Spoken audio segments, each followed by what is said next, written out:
Nah, hal-hal seperti itu nggak pernah diperhitungkan oleh pemilik klub, juga tidak pernah disosialisasikan kepada klub dari PSSI.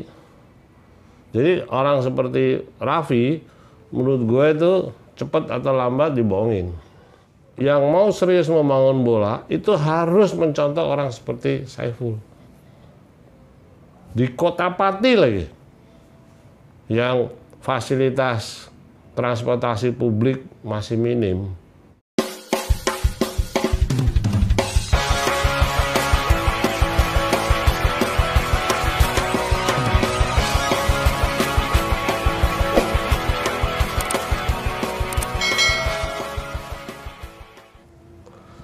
Jadi perkembangan klub-klub di Indonesia terkait sama Raffi Ahmad membeli Rans dan sebelum-sebelumnya banyak. Di Indonesia ini organisasi PSSI ketika dibangun untuk klub-klub profesional banyak yang salah kaprah, banyak yang kacau balau, banyak yang nggak tahu administrasi membangun klub profesional, banyak yang tidak tahu juga bagaimana membangun klub berbadan hukum. Sehingga sejak awal banyak sekali klub-klub yang salah kaprah. Beli klub seenaknya, pindah klub di mana. Itu aturan main yang menurut gue PT LIB di bawah PSSI itu, PT Liga Indonesia Baru itu, atau dulu PT Liga Indonesia, itu sudah memberi image negatif karena mereka selalu membangun organisasi itu dengan cara-cara mafioso, kartel. Itu sejak zaman Nurdin Halid, sehingga semuanya dibangun dengan kacau balau. Semua yang tidak boleh ditabrak, dilanggar, seolah-olah sesuai statuta, tapi semuanya kacau balau. Contoh, Persijatim itu dulu, Persijatim itu Jakarta Timur ya, dikelola oleh orang-orang bea cukai, karena mereka sudah tidak mampu dijual. Persijatim itu sebuah organisasi bon-bon. Dulu sejarah-sejarah pendiri sepak bola Indonesia, PSSI itu adalah bon-bon. Persija, PSIS, Persis Solo, PSIM Jogja. Nah, berikutnya nih di kota-kota berikutnya ada, salah satunya adalah Persijatim. Tiba-tiba disulap jadi Sriwijaya FC Palembang. Itu pertama kali. Nah, di kondisi yang sangat semeraut ketika PSSI dibekukan, itu semakin semeraut. Itu ada yang Persibaya aja double, Persibaya United lah, Persibaya asli lah 1929, macam-macam lah. Sehingga akhirnya sampai jadi Bayangkara. Terus ada Persiram Raja Ampat jadi PS Tira. Itu aneh-aneh. Terus dulu Pusam Samarinda itu jadi Bali United. Terus dulu Pelita jadi Madura United. Banyak lah. Nah, sekarang Cilegon United jadi Rans. Kondisi seperti itu tujuannya semua jangka pendek. Seolah-olah mereka peduli, seolah-olah mereka tahu bola, seolah-olah mereka butuh pencitraan di sepak bola. Karena banyak sekali tokoh-tokoh di politik Indonesia itu sekarang ini menjadi hebat di sepak bola, di panggung politik. Nah, mereka masih mencoba seperti itu. Termasuk Iwan Bule masuk PSSI itu karena mau gubernur Jawa Barat, seolah-olah. Nah, kondisi yang seperti itu dimanfaatkan kebetulan di PSSI ini masih kartel nih. Jadi mereka cara berpikirnya ya kartel.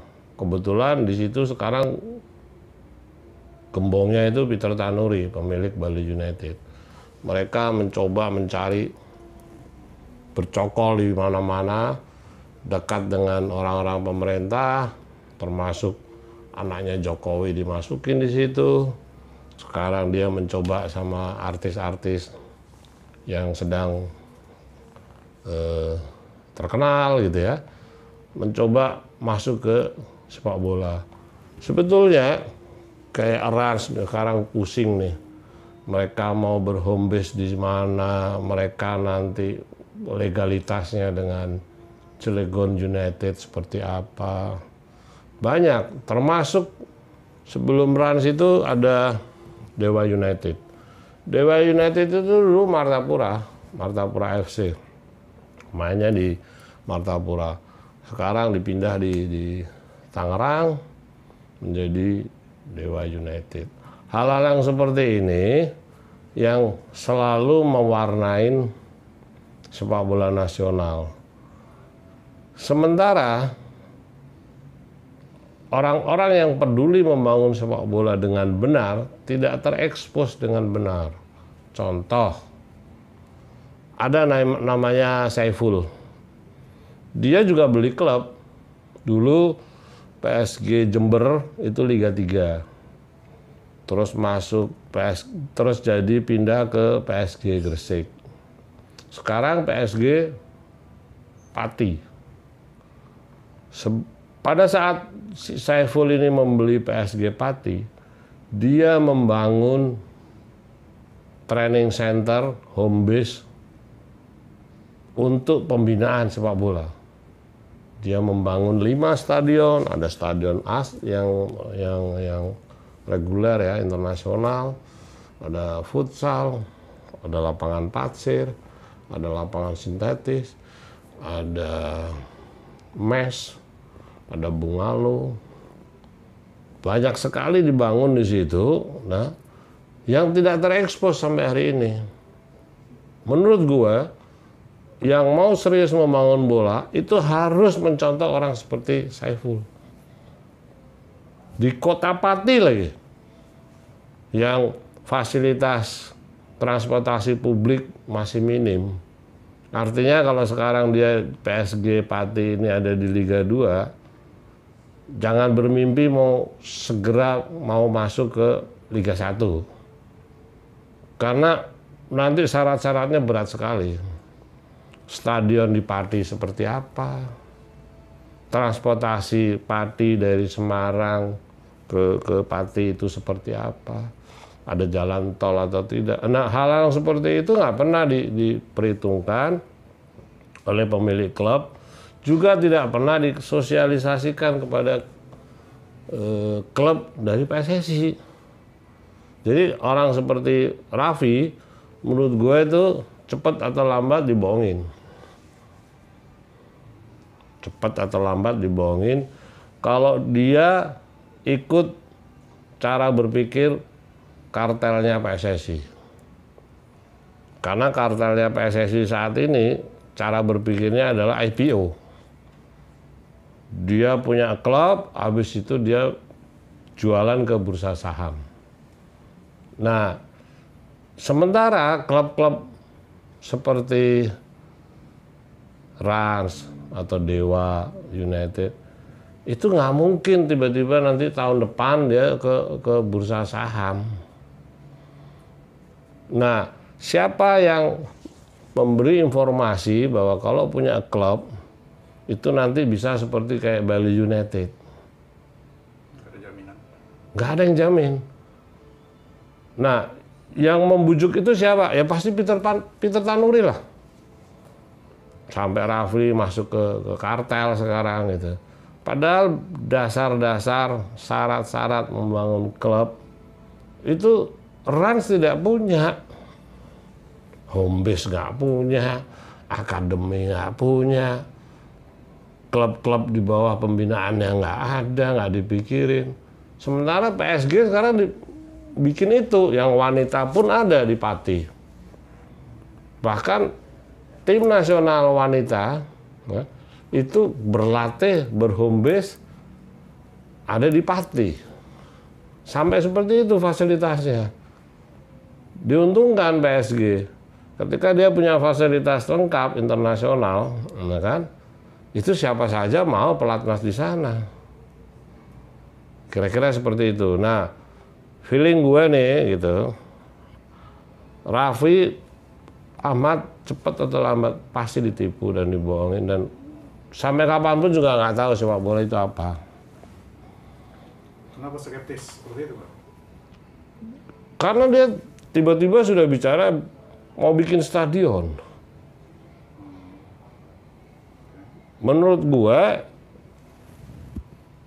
memang di Indonesia nggak punya klub Liga 1 yang punya stadion sendiri gitu ya. Terus kalau dia mau, dia harus investasi berapa triliun untuk lahan sama membangun. Terus ketika Rans itu ada, kapan dia punya supporter? Home base-nya bertanding aja besok nggak tahu di mana. Terus tiba-tiba dia punya supporter. Dari mana? Membangun klub itu, ketahuannya hebat atau tidak, itu nanti di supporter. Kau ingat Pelita Jaya tahun 86 sampai mati nggak punya supporter. Pemiliknya siapa yang nggak kenal Irwan Bakri? Zaman itu stadion di Sanggeraya Lebak Bulus dikontrak 20 tahun BOT. Sampai mati Pelita Jaya nggak punya supporter. Juara berkali-kali. Kalau fansnya Raffi Ahmad potensi nggak jadi supporter? Nggak mungkin. Karena dua hal yang berbeda. Fansnya Raffi itu ya kan selebritis ya kan, untuk masuk ke stadion nanti mereka-mereka yang merasa selebritis itu jijik gitu. Wah jijik kita masuk ngumpul sama dia, nggak pernah tahu sepak bola seperti apa sekarang. Artinya untuk bisa mendapatkan supporter itu seperti Pelita saja yang sudah berkali-kali juara nggak dapat supporter. Pindah-pindah home base, musafir, pindah dari Solo, Cilegon, Purwakarta, ke Jawa Barat, Kerawang. Nggak jadi apa-apa, dijual jadi Madura United. Mungkin ada pertanyaan, kan zaman sudah berubah. Silakan Raffi membangun bola. Kalau hebat, baru. Tapi insting gue mengatakan dia pasti gagal. Karena dia dapat informasinya semuanya dari kartel. Bukan dari orang yang mau membangun bola dengan benar. Dia harus membangun sebelum dia gagal nih, karena dia belum membangun kompetisi ya. Dia belum membangun klub, tim. Belum membangun home base, artinya baru ancang-ancang. Saatnya dia membangun workshop dengan orang-orang di luar kartel. Sementara yang hari ini agresif adalah para kartel itu. Ya, dia ketemu Iwan Bule. Iwan Bule bagian dari kartel, Peter Tanuri, siapapun yang ada di PSSI.